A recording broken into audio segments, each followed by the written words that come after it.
You are listening to Radio Ramadan 365 podcasts.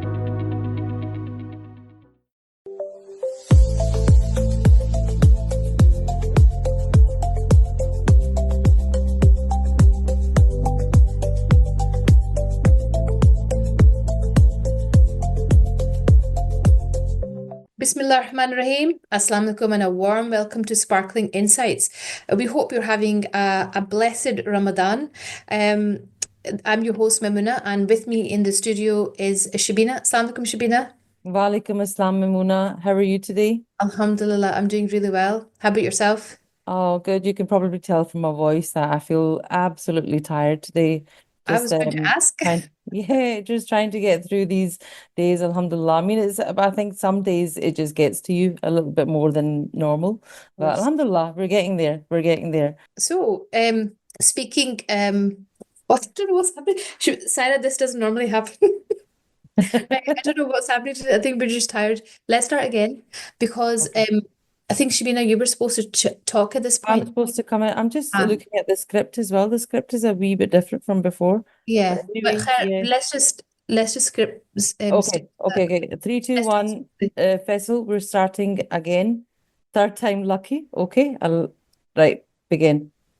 Bismillah ar-Rahman ar-Rahim. Assalamu alaikum and a warm welcome to Sparkling Insights. We hope you're having a blessed Ramadan, inshallah. I'm your host, Maimuna, and with me in the studio is Shabina. Assalamu alaikum, Shabina. Walaikum assalam, Maimuna. How are you today? Alhamdulillah, I'm doing really well. How about yourself? Oh, I'm good. Just absolutely tired. I think I'm feeling it more than usual today for some odd reason. But alhamdulillah, getting there. And we're talking about obviously Ramadan. Ramadan is just not about fasting, like we've said in many of our shows before.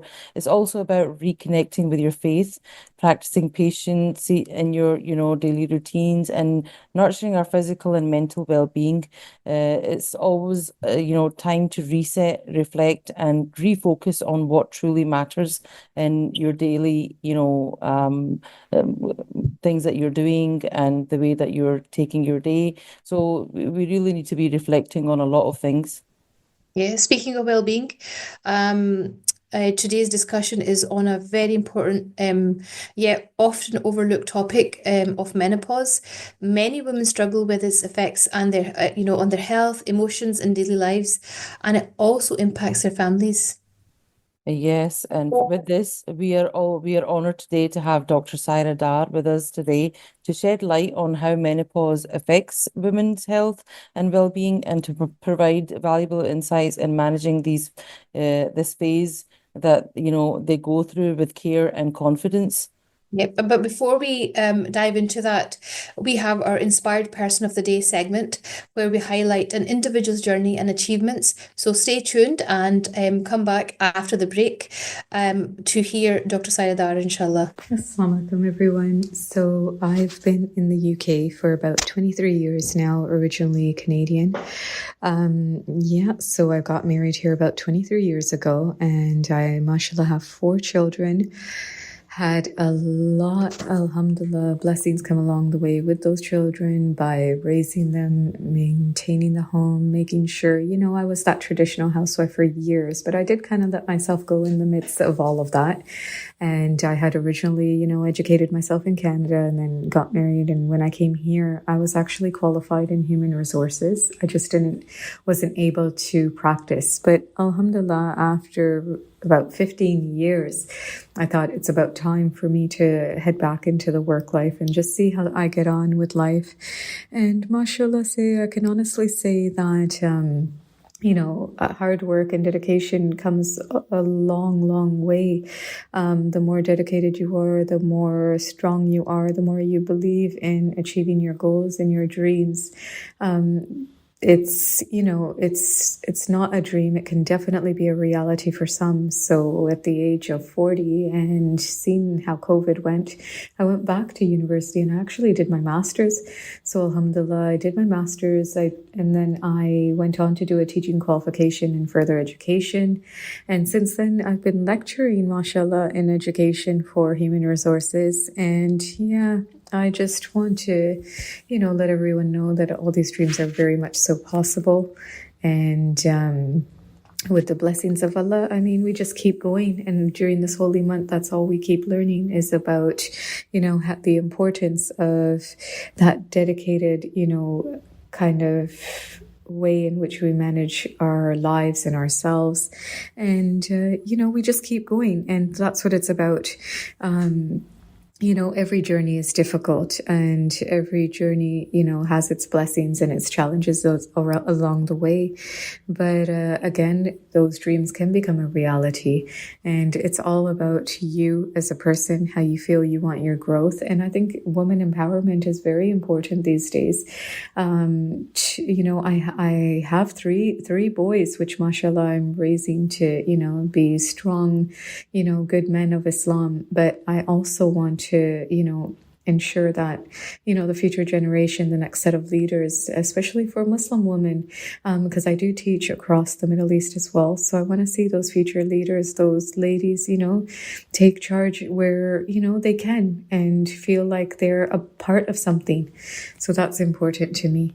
Okay, Jazakallah so much for, your time here. And I hope this story has somewhat had some kind of inspiration or help to those ladies who are feeling just a bit, lost in the midst of where am I headed? What am I doing? Where is life taking me? But, don't ever sell yourself short. And, Islam's teachings keep guiding us to be better, to be stronger, to be, dedicated to what we believe in. And we start with ourselves, and we believe in the faith of Allah. So, and all of our teachings in Islam are so beautiful that they just keep us going. So I'll leave you guys with that. And the best. Hopefully you guys will all have a very, very lovely and blessed Ramadan. Jazakallah. Welcome back. We're now ready to begin our main discussion on menopause. Let's give a warm welcome to our guest, Dr. Saira Dar. Dr. Saira, Assalamu alaikum. Walaikum salam. How are you both? Very good, alhamdulillah. So let's dive in. Can you introduce yourself and tell us about your work in women's health, but also what other things that that you do as well? Sure, of course. I'm a portfolio GP, which means that I work for the NHS as a GP, as a family doctor, but also do some other work as a GP. For example, I work for an online digital healthcare company, and one of my passions is learning more and educating women about women's health. And my other special interest is lifestyle medicine. And with those two interests, one of the things I do a lot of is educational workshops for our community, because I found that especially in the Muslim communities, because of health inequalities that exist, there's not enough awareness of these sort of things and how to look after your health and really optimize the different phases of our life. I'm also the president of the British Islamic Medical Association, which is a national organisation of 10,000 plus members, different healthcare workers. We advocate for them, unite them, and also represent them, and we're the voice for Muslim healthcare professionals. And I'm the chair of Vibrant Scottish Mosques in Scotland. Jazakallah khair for that. So should we just dive straight into our first question, Saira? Let's do it. Yep, let's go for it. So what exactly is menopause? Okay, and at what age does it usually occur? Yeah, so it's really good. I think for any topic, we need to start with definitions. So what is the definition of menopause? Menopause is that time where you have your last period. Now, for many women, you don't know when your last period is going to be. It's a retrospective diagnosis. And if you're over 50, you have to wait a whole year without a period before you can go, right, that's my menopause. For women that are under 50, it's 2 years without a period before they can say, right, that was my menopause. However, there is a transitional period that can last many years, and it can start from, even for some women, as in the early 40s, and that's called perimenopause. And the changes really start then. So even though we're talking about menopause, what we really want to dive into are the symptoms of perimenopause and how that affects women, because that's a significant time in their lives where changes are happening to their body, changes are happening to the way they perceive things, mood issues. And it's a really great time. I mean, you mentioned Ramadan as a time for reflection and rejuvenation. I also find, and I say this to women, perimenopause is a time for you to be reflective and reevaluate your physical, mental, and spiritual health. So it's a really important time. It's a natural phase of our life. It's an inevitable phase of our life. But what's not inevitable is how you will go through that journey. And more women, we're living much longer lives. So a significant amount of our life is going to be in the menopausal period. So this is, I mean, I know we're kind of all similar, with Mamina, you and Shabana, we're similar age group. We are going to be living majority of our life in the perimenopause or menopausal stage. This is the time where we think, how do I want to be when I'm 60? How do I want to be when I'm 70? May Allah subhanahu wa ta'ala give us long and healthy lives. We have to do now the things to preserve our health and our body and our mobility. So at 70, you can sit on the floor and get back up. At 80, you can get up from the bed easily and get yourself dressed and changed. So yeah, it's about what do we do now so we can continue living with vitality and independently. So basically, Saira, what you're saying is that our question that, at what age does it actually occur? It's different for different women. And actually what we want to be focusing on in this discussion is not actually just menopause, but also perimenopause, because that takes up a lot of many more years than actually what happens after menopause. Is that correct? That's absolutely right. Yeah, the average age of menopause is 50. So that's but there's a whole spectrum from 45 right through to 55, and for some women it can be more than that. Your family history is quite significant. So if you have older sisters, your mum, it's quite interesting to find out when they hit menopause, because it's likely that your menopause will be at that same kind of age time. And there's some recent studies around South Asian women and how they perceive perimenopause. And we find that actually, interestingly enough, in South Asian and Chinese women, perimenopause is possibly starting even earlier. So clinically, we say that 45 plus you're in perimenopause, or you can be if you have the symptoms. But in South Asian women, it can actually be earlier than that, and it can be early 40s. And that's really important to know that, because unfortunately, the way the health system has worked historically, women's health has been relegated. It's not been given the importance. And women are often papped off and said, don't worry about it, just take some paracetamol, or it's in your head. And so you get women in the early 40s having significant symptoms and not being heard. But we also know that 50% of women suffering with perimenopausal symptoms don't consult their doctor or the GP or the nurse, because they just think, oh, it's just the phase of life. I just have to put up with it. And we know that putting up with these difficult symptoms can have a big impact on work, family, intimate relationships. And yeah, it's a very significant, important topic for us to be raising awareness of and educating ourselves so we know what's happening to our body. Hitting on that point, Saira, where you've just mentioned that, what kind of things that they go through. What are the most kind of common symptoms of menopause, and how do they actually affect their daily lives?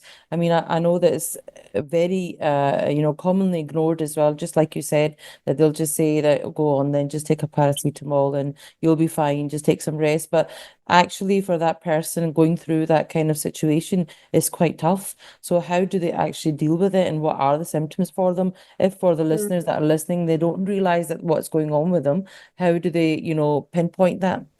Yeah. I'll go through the most common symptoms, but you're right in that sense that this awareness is really important. I've done workshops where women have said, now I understand what's happening to me. I didn't understand what was going on, and now I know what it is. And just that revelation is really empowering, to finally be like, yeah, I understand what's going on in my body, and I'm confident now to get the support that I need. So, but it has to start with the awareness of the symptoms. So the most common one is a change in your periods. Now, if a woman is on hormonal contraception, she may not notice a change. If you're lucky, your periods will become lighter, less frequent. You may miss a month or two.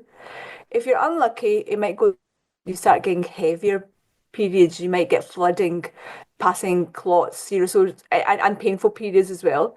They can be prolonged, so your cycle becomes much longer. You're bleeding for much longer, so then you're at risk of things like anemia and these sort of things. if you're in that category, definitely seek help early to make sure there's nothing else worrying going on that's causing that change in your periods becoming heavy. The other really common one is what we call the vasovagal symptoms. That's your heat regulation changes. So women say that they get hot flushes. Suddenly this hot flush goes through them, and it's really uncomfortable. And again, it's one of the symptoms that's historically been ignored or undermined. But a hot flush, imagine being at work in a meeting and you suddenly get a hot flush, is really, really uncomfortable for some women. And therefore, you can't get on with your work when you're having these. And some women get night sweats, which has a huge impact on their sleep. So they get, they talk about being completely drenched and it wakes them up from their sleep. So sleep issues are a big problem. Your sleep cycle changes. And if you're getting hot flushes and night sweats, you've got broken sleep. So fatigue and lack of energy during the day, that can be quite significant for women. The other very common one that's not talked about enough is brain fog. That's when women find that they just can't concentrate or focus, or the retention of information changes, so their memory changes, or they just lose words. And again, a really, really common one where women are just like, I just can't. It's like, yeah, everyone's pointing to themselves. Yeah, that's what it is brain fog. And it's because our brains are being protected to a certain extent by our hormone estrogen. And when the estrogen starts fluctuating, you don't have that protective mechanism that estrogen gives you. Loss of sexual desire, skin changes, so really dry skin, or some people find that they get late onset adult acne. Lots of skin changes happen, mood disorders. You suddenly find like there's lots of memes about this, about the rage that women feel when they're in perimenopause or menopausal. So yeah, watch out husbands, watch out kids. Yeah, so there's like a whole host of symptoms, even really odd ones like itchy ears, itchy throat. Yeah, but those are the ones I've mentioned are the most common ones. Yeah. Oh, sore joints. That's another really important one. I had a woman I saw just yesterday who was at that age where we were like, okay, maybe we should start thinking about getting you off the HRT. She comes off the HRT a week later. She's in back with me saying, I have the most horrendous joint pain all over my body. I feel like I've aged 20 years. My bones are so sore. My joints are so sore. So again, there's something about protection that our estrogen and progesterone gives us in terms of how we feel pain, and joint pain can be another really significant symptom. So that's thank you so much, Dr. Saira, for that. That's so many symptoms, and and all those symptoms might not be menopausal, but they can be. And obviously, what you're saying is if you have worries, then go and see your GP. Instead of Googling and things like that, just go into your GP and get the right information that you need. But listening to that, if you're listening to this and if you are suffering from any of these symptoms and you're in your 40s, then perhaps this show and it will be helpful for you in figuring out what's going on with you, inshallah. So Jazakallah khair for that, Saira. And moving on to our next question. So we have Saira, just before Muna, you asked the question, it's just one thing that just occurred to me because we were talking about this with a few ladies just when I was saying that we were going to have this discussion on the show. And a few of the ladies, it's like what you said before, that it could be hereditary, that when your family members from like obviously above have the same situation, then it gradually comes down to you as well.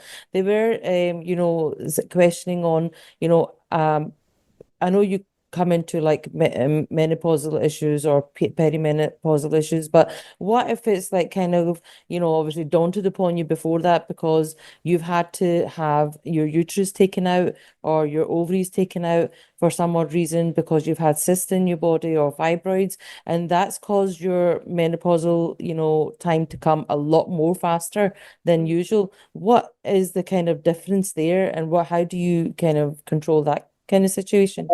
Yeah, no, that's a really good question because it's quite a common scenario. So hysterectomies actually are less and less commonly done now. A couple of decades ago, it was a common procedure. Women had heavy periods, that's it, she got a hysterectomy. It's a huge operation, it has significant life implications afterwards. So hysterectomies are less common, and if they do happen, it's partial hysterectomies, and the ovaries are often left for this very reason.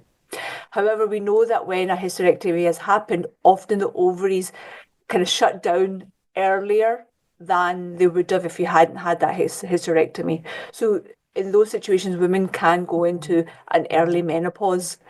The other scenario where that would happen is, for example, if a woman's had breast cancer and after the surgical procedure and the chemotherapy, the cancer's been treated and gone, but they get put on hormonal treatment. If the breast cancer was an estrogen receptive, hormonal sensitive cancer, they will be put onto medication to shut down their hormones, to shut down their ovaries, and that also puts women into an early menopause. And that could be a woman in their 30s who's suddenly getting aches and pains, the brain fog, mood disorders, depression, fatigue. So a 30-year-old suddenly is feeling like a 60-year-old.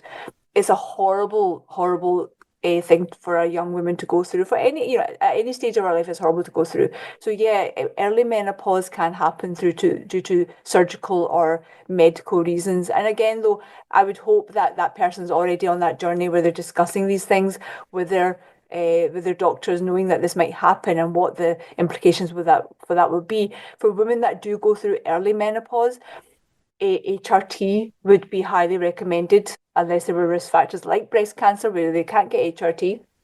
But if the women had had hysterectomy for heavy periods, HRT would be recommended because they're going to be living a significant amount of their lives without some important hormones, which we would normally have had for much, much longer, which give you heart protection, they give you bone protection, they give you brain protection. So yeah, so HRT often is advised in those sort of situations, and they often start quite early.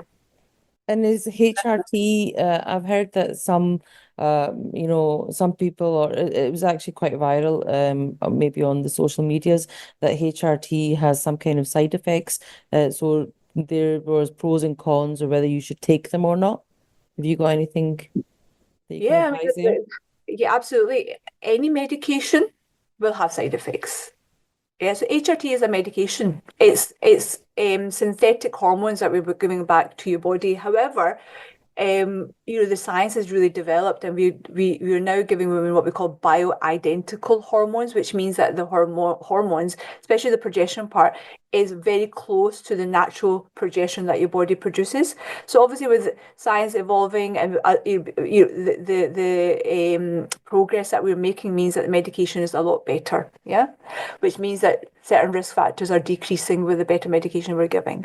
But all medication has risk factors, and one of the common things with hormone replacement therapy is the worry about breast cancer for women. So if a woman has a significant history of breast cancer in their family, it might be that the HRT is contraindicated to them because, say their mum had breast cancer and the sister had breast cancer. Okay, HRT is not for them.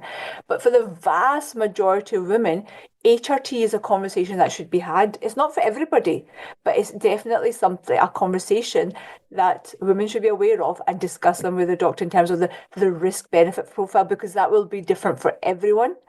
One of the risk factors that we used to see with HRT, again, these are very low risks, but they do happen, is blood clots.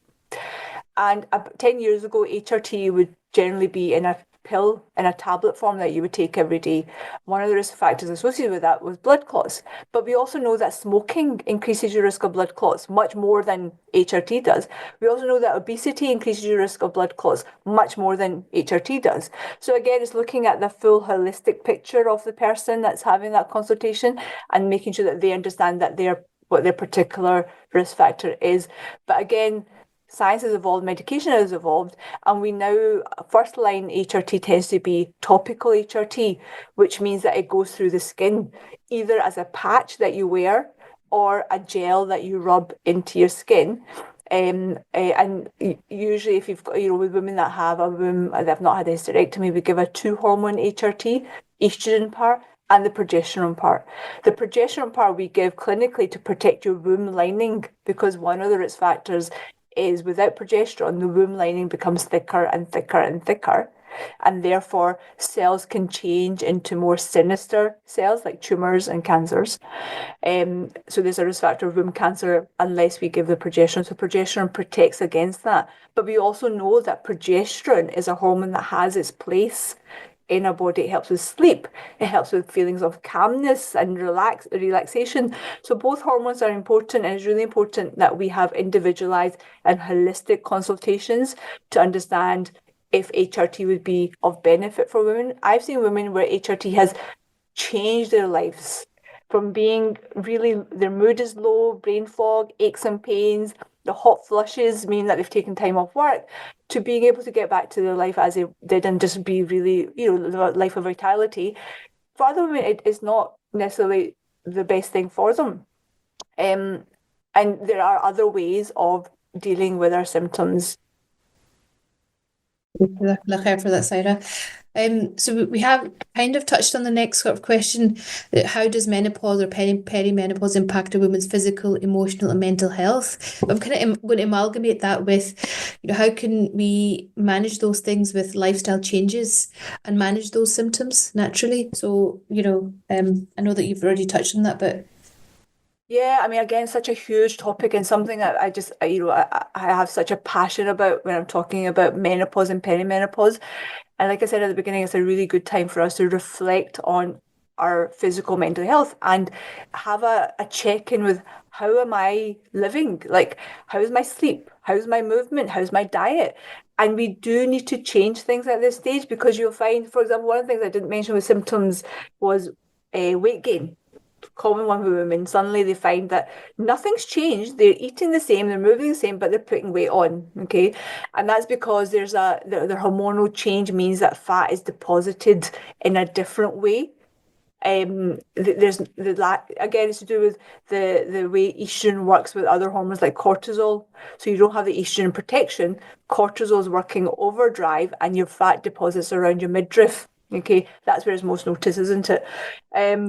so just for us and the listeners, what is cortisol? Cortisol is another really important hormone in your body, and it gets a bit of a bad press because we associate it with stress. So we talk about cortisol overdrive. So when you're in stress mode, which we need to be at certain times of the day and our life, we produce a lot of cortisol. So during the day, you're producing cortisol. It's the thing that gives you that drive and gives you that boost. But too much cortisol all the time can be exhausting emotionally and physically. We live a life of constant stress. We're bombarded with information 24/7 now. Our life is more stressful now than it was a few decades ago. So there's something about the generational shift and the cultural shift that has an impact on how women are perceiving perimenopause and menopause. So if we're not sleeping well, we're not leading a good lifestyle, we are consuming social media, we are not managing our work at stress, all of these things, previous traumas, all of these things means that we just have certain stress hormones in our body all the time, and that we know now has an impact on our brain health and our physical health. And it can actually, now we know, change the physicality of your cells, leading to other chronic diseases as well. So there's, you're more at risk of diabetes, you're more at risk of high blood pressure, you're more at risk of Alzheimer's and dementia. But yeah, inshallah, we can talk more about lifestyle and how to improve those things. Okay. So we've kind of stopped you in the middle of these discussions that we're having, but because we do have to go for our break. But when we're back from our ad break, we can then continue on the lifestyle changes, inshallah, and continue with that conversation, inshallah. So to the listeners, stay tuned, and we'll see you back after the ad break, inshallah.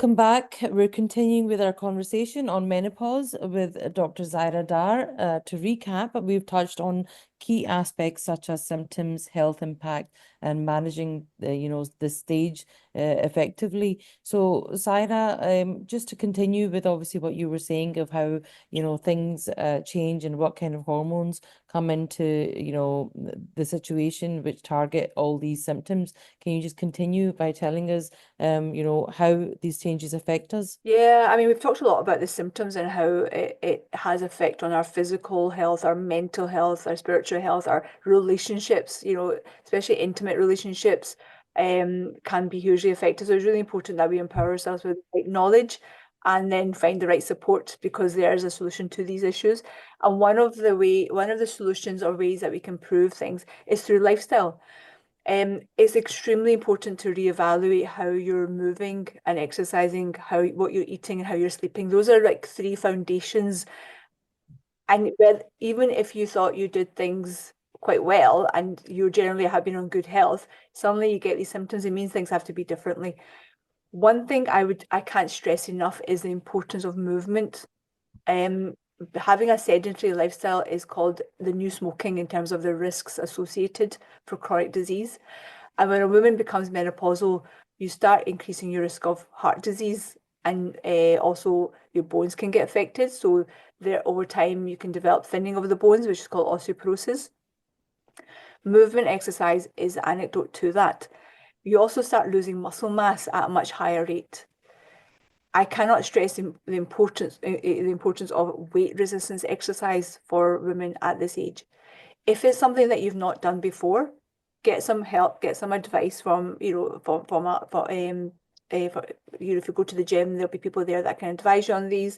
Weight resistant exercises sounds really complicated, and there was a time where we were told, yeah, just run on the treadmill, cardiovascular exercise, all you need, run on the treadmill, and that's great and has its place.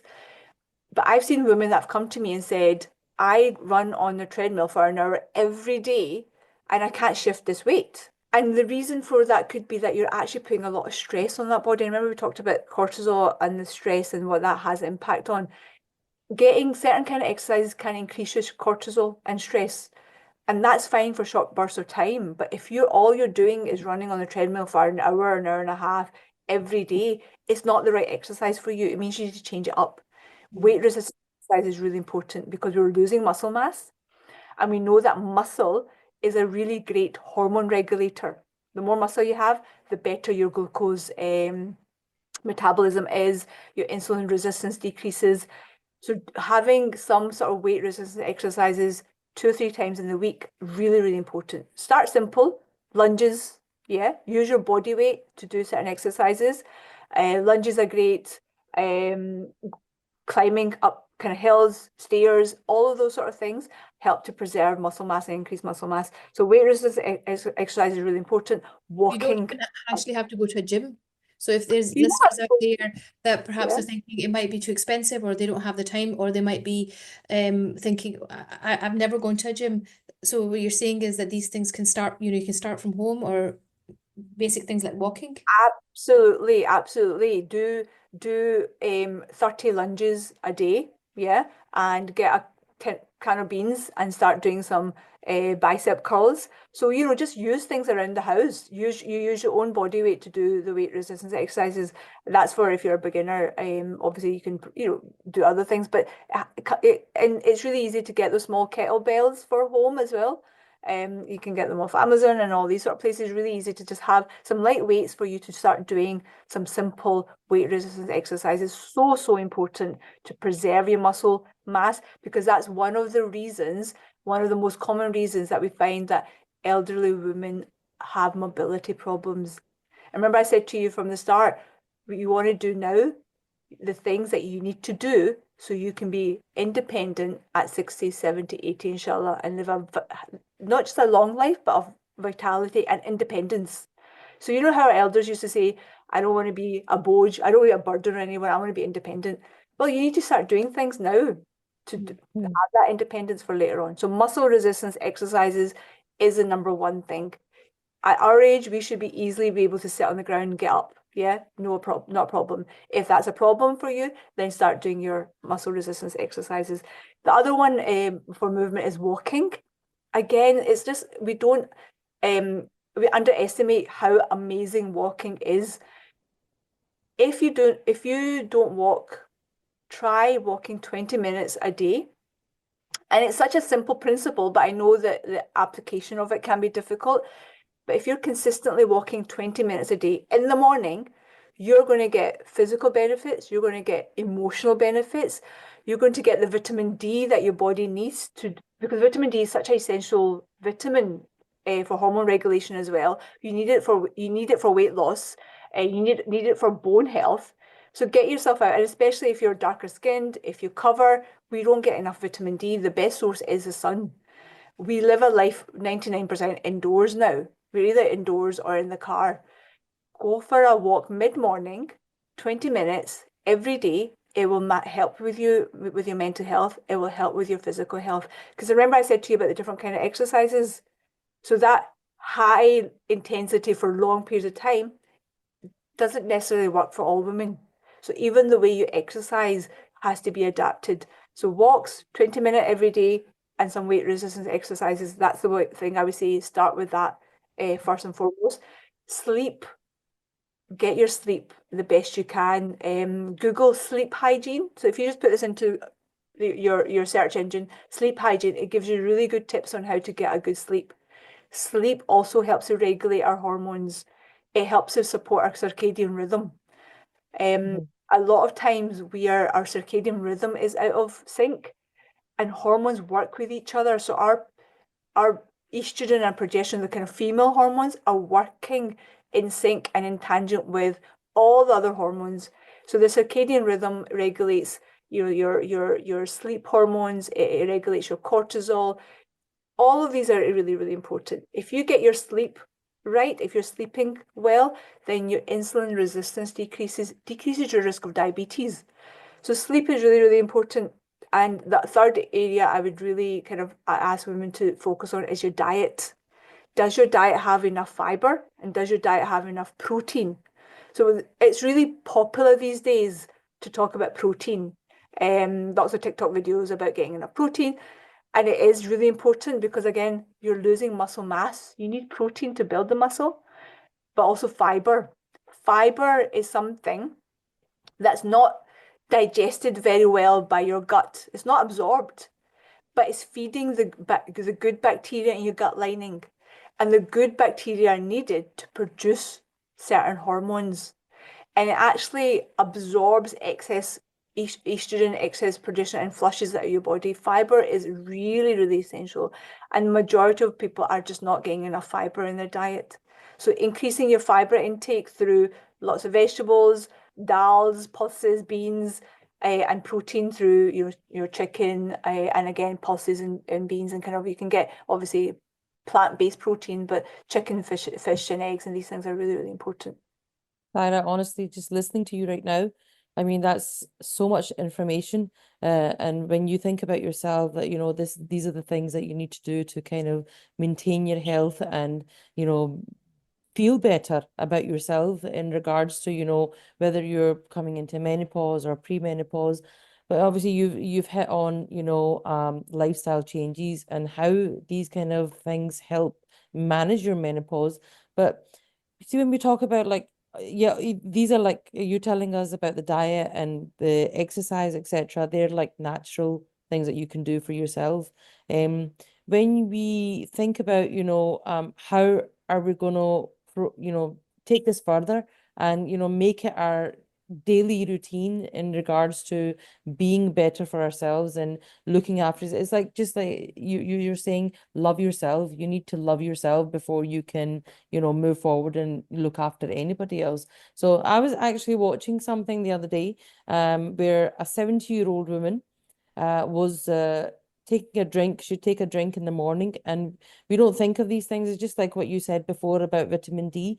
Vitamin D was, come to my attention just a few months ago when I was with a patient at the hospital, and the nurse said to her that, and she said to both of us basically, she said, You do know that you people, because you're brown people, you need to have more vitamin D in your system than anybody else. I know that you get the sun, although here we don't get that much sun, but she said because we don't, your skin doesn't take the sun that effectively, you need to have the vitamin D. So you need to make it in your routine that every day you take a vitamin D. And it didn't occur to me before that. And after that, I did start taking vitamin D myself. But it's very, very important that obviously we do take it. And you've just, clarified that for us as well. And when it comes to like things like turmeric, now that 70-year-old woman was getting up in the morning and having half a glass of warm, nearly hot water with turmeric and a little bit of black pepper in it. And she says that I can walk anywhere. I have this I've had this all my life, and I'll have it every single day in the morning. And then she walks about nearly 10 to 15,000 steps every day. And she said she can do it. And it's all about these lifestyle changes, just like you're saying, but it's about adapting. Yeah, I think there's so much wisdom in our traditional remedies. And it's great that we can utilize that and tap into those traditional therapies and traditional medicine. But I will say this, and I've had this conversation a lot of times where, for example, we've been talking about Himalayan pink salts, right? So as a family, we sit around and someone's like, yeah, I'm going to start using Himalayan pink salt in my food because it's got, better nutritional value to it. And I have to say it again, there's no point in putting Himalayan pink salt in your food if you're not going to be moving, if you're not going to increase the fiber in your diet, if you're not going to take out the processed foods and the sugar in your diet. These things are great, but you've got to remember that they came from a tradition where people were outside for majority of the day because life was about being outdoors. It was more physical. Yeah. People were not sedentary. People were eating more plant-based foods. They were eating natural foods. We're not doing that. We're eating processed foods. We're eating a lot more sugar than ever has been consumed by any generation. We're sitting for our work. We're sitting in our cars. We're sedentary. So if you're not going to change all of that, all the turmeric that it's not going to change. It's not going to make a difference because that woman, she's doing all the steps because she's been consistent all her life in walking. Yes, And you absolutely. see that in certain cultures, in certain Oriental cultures, especially in places in China where walking is just a norm. Walking to school, walking to work, it is a norm. Whereas we're like the schools, we're doing the school drop off is 5 minutes away, and we'd do it in the car. We really have to just change the way we think, and it's about establishing small habits consistently. And we know this from our tradition. Allah subhanahu wa ta'ala loves the person that does a small good deed regularly, as compared to occasional one big good deed. So the consistency is really, really important. So this is what I said to you about if you can start walking 20 minutes mid-morning, there is going to be, and you do that consistently every day or most days in the week, you will feel the benefits to your mental health, to your physical health, and then you can upscale that. You can do that. You put a podcast on that helps your well-being, that motivates you, or do your dhikr in that 20-minute when you're walking. Add to your spiritual health, so you can really upscale that and make that a non-negotiable part of your day that is for you to preserve your health and fill your cup because you're giving all the other time. But you need to focus on those small, regular habits. No, Jazakallah khair, Saira, for clarifying that as well, that just by having turmeric and black pepper and so on, that's not going to change. You need to have a full holistic change before that would benefit you. Okay, so moving on. I mean, I think we have kind of already spoken about bone health and heart health, but in bone health more than heart health, how's perimenopause and menopause linked with heart health, Saira? So there's some studies that show that women, when they get to menopause, their risk of heart disease starts increasing. And so we know that there's some protection that estrogen gives to our heart health. So when that starts fluctuating and decreasing, then there's a gradual increase of things like heart disease and the vascular changes that happen in our body.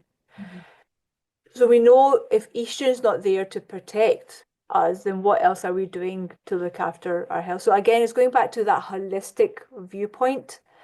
Getting your blood pressure checked, diet, yeah, is your diet good? You know, are you moving? What's your weight? Regulating your weight, all these things.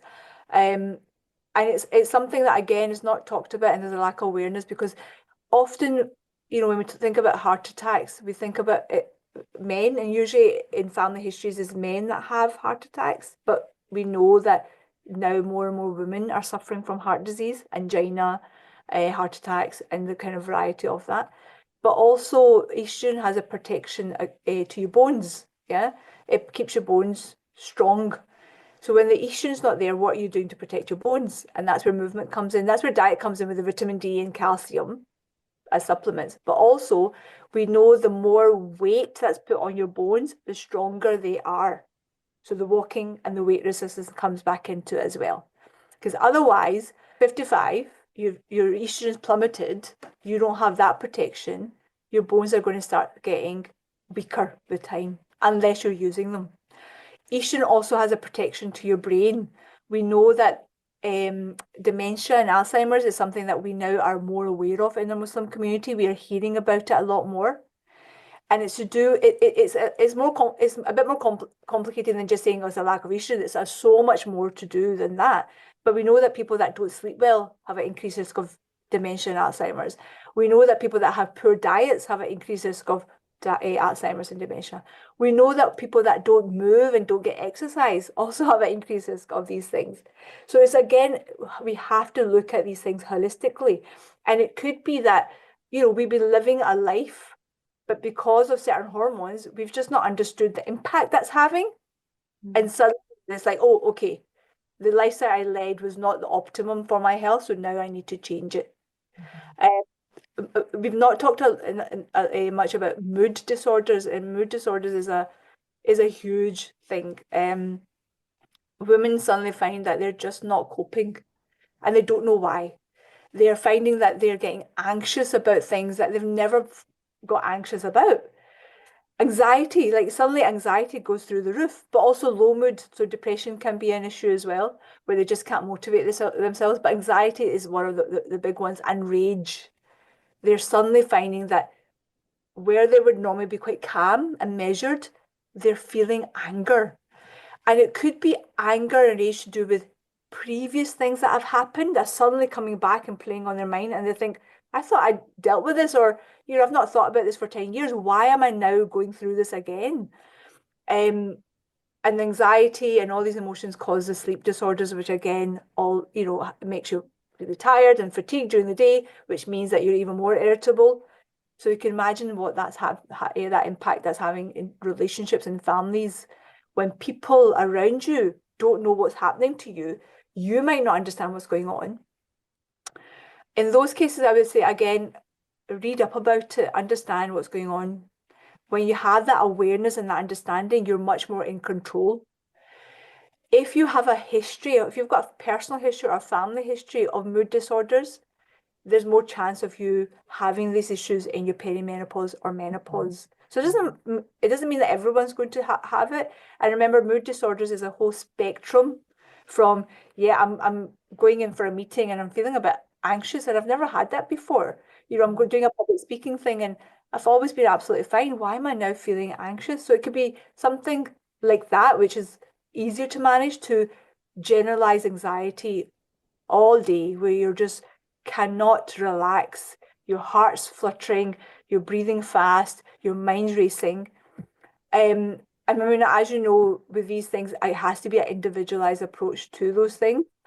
And I found women have come to me saying, oh, I saw another doctor and they just gave me antidepressants.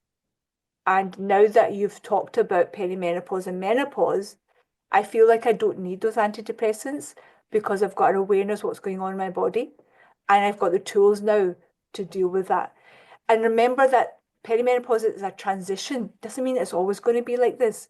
You're moving through a fluctuation where things are a little bit up and down, but you're going to come through it. Even the brain fog things I was reading recently, because brain fog is one of the things that I'm kind of having, and I was like, okay, what do I do about this? And the evidence is that we come through brain fog and our memory and concentration can go back to the way it was before you went through that transition, which is really positive and really encouraging. For some women, it can dip a little bit, but for most women, it goes back to the way it was previously.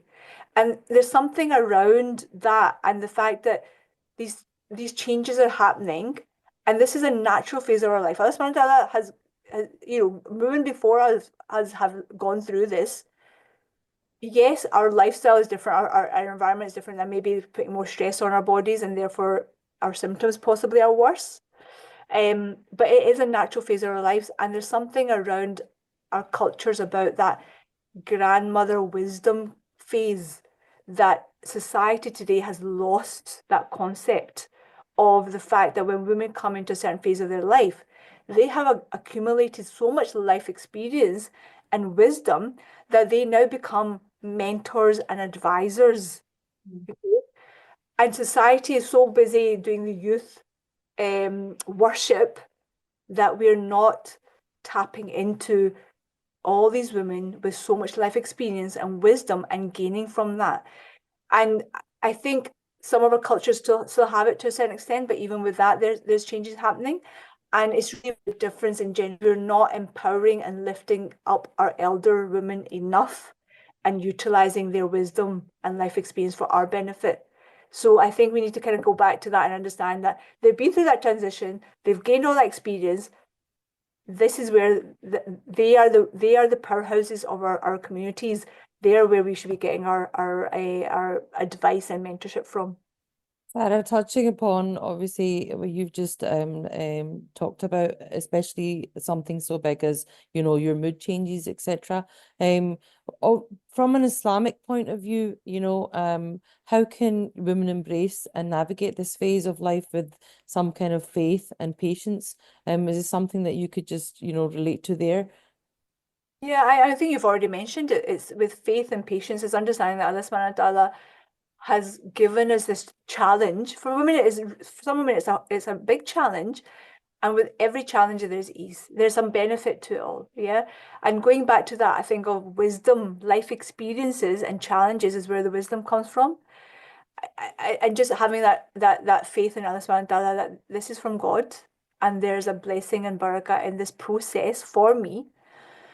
And one of those blessings and barakah is the fact that, and I don't think we should underestimate it, is the fact that we don't have a period anymore.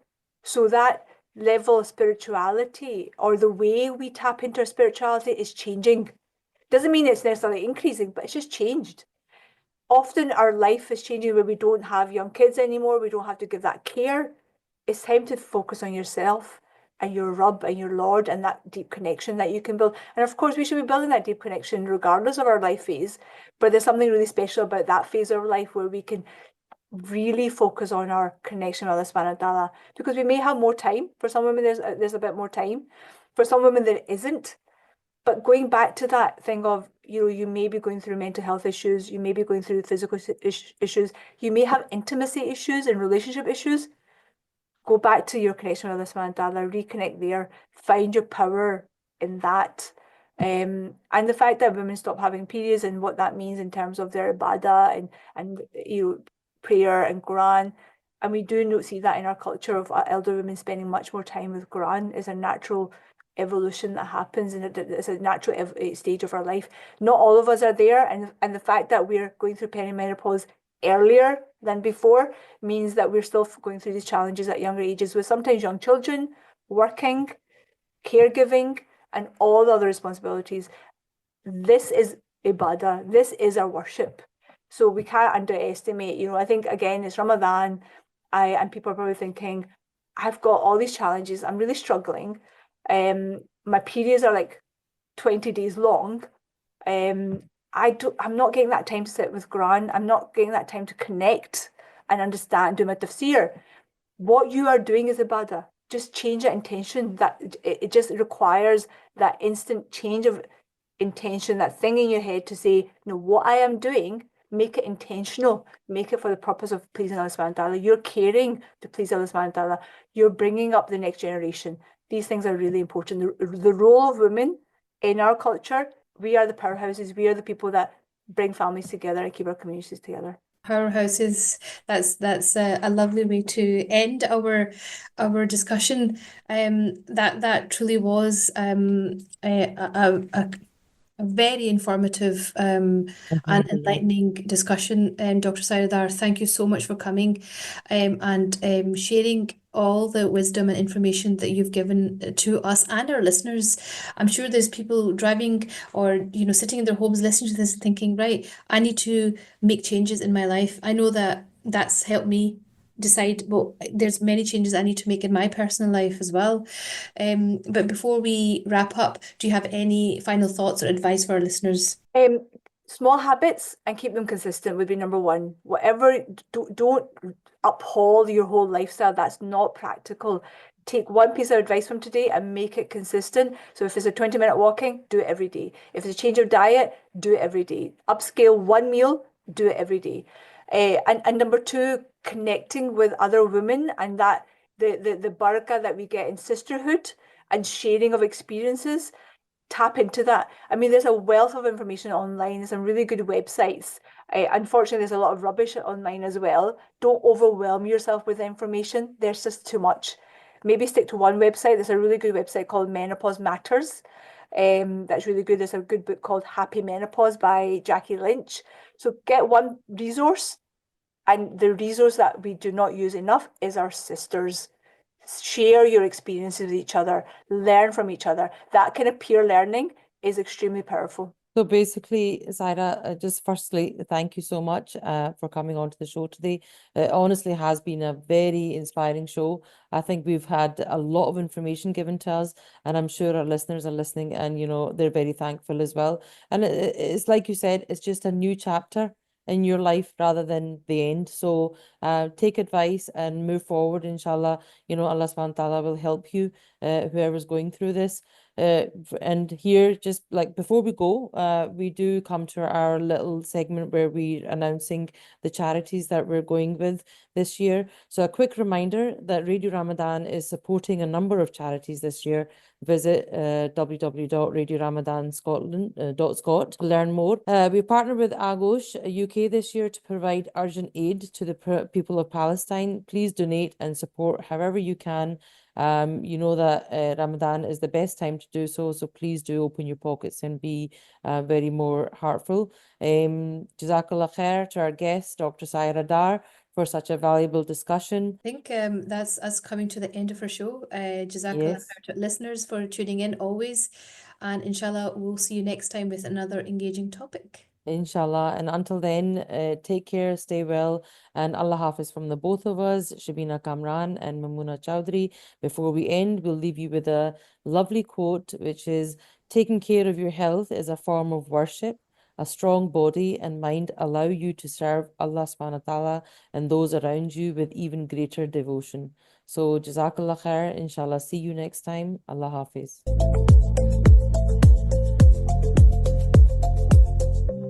When faced with hurdles on your path, you can either stay at the same level as them and be outfaced by them, or you can let the hurdle teach you to grow so you become bigger. Then, when you look down, the hurdle will have turned into a step, something that's there to help you get even closer to reaching your summit.